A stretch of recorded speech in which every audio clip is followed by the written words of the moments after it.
Today is February 23rd, 2023, and a report was just released today from Redfin that said across the U.S., homeowners lost equity, but not here in Florida.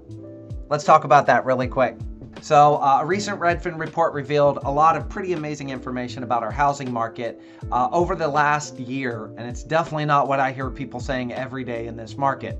For a more detailed description of why you should buy now if you're thinking about buying, definitely go watch my full YouTube video where I debunk the reasoning that I'm hearing every day from buyers, where they say, I'm not buying because rates are too high, or they're waiting for home prices to fall.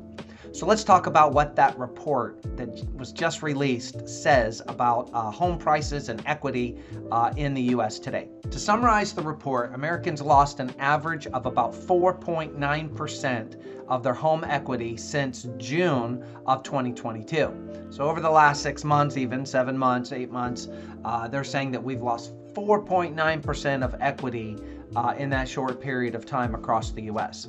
And keep in mind, June was the record high of prices that we've ever experienced across the country. This is the largest June to December drop in percentage points of equity loss since the crisis we had in 2008. Obviously, that was a once in a lifetime, our lifetime, hopefully, thing. This is nowhere near like that, but that was the biggest drop we've ever had, of course. I don't think we'll ever see that again in our lifetime, thankfully. So keep in mind, on a year-over-year basis, the total value of U.S. homes for the whole year from January to December, the home prices have been up 6.5% total. So we lost 4.9% the last half of the year, and we're still up for the year of 2022, which is pretty amazing. So we were up 11 or 12% for the whole year. So if you're looking for a good reason to buy, that's it right there. 11% increase in your home value, the equity you have, building wealth just from buying a home. That's pretty crazy. However, let's talk about Florida. As you know, we're right here in Central Florida, the Tampa Bay area, Hillsborough County, most of the counties that touch Hillsborough County. Florida has not seen the same trend at all. They've not seen that reduction in home equity values in 2022 like we've seen across the U.S. So for instance, there are 5 Florida metros in the top 10 metros across, when you take all the metros across the U.S., I think 6 of the top 10 were in this report, and those 6 metros have gained equity over the last 6 months from June to December. So for instance, Miami, the total value of Miami homes rose year over year 19.7% when you look from December to December, 21 to 22.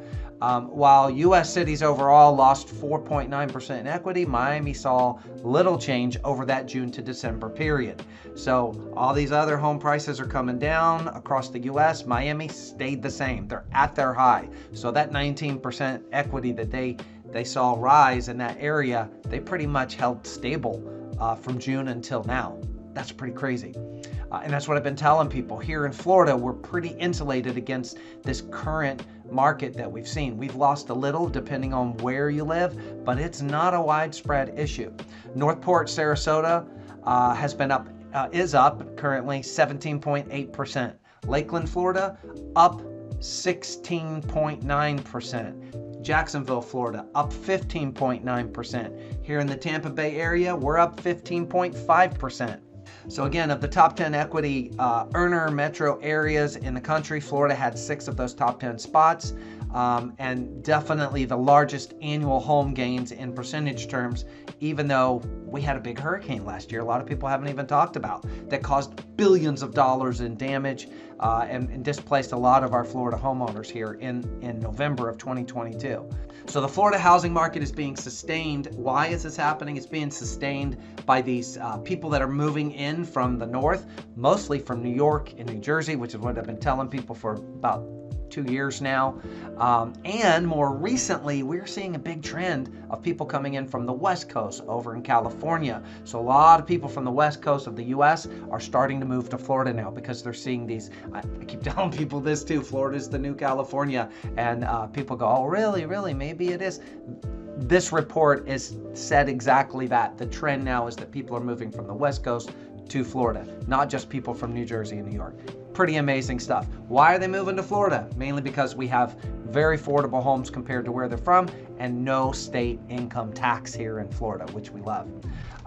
So overall, homeowners have lost some equity, but we reaped some of the biggest gains in history over the last few years. So even though we've dropped 4 or 5% across the country, the amount of equity you've made since, say, right before the pandemic started has far surpassed that. So why would you not buy a house, even if interest rates are a little bit higher right now? Home prices are not coming down as much as people say. I keep talking to people about this. I just want you to hear it.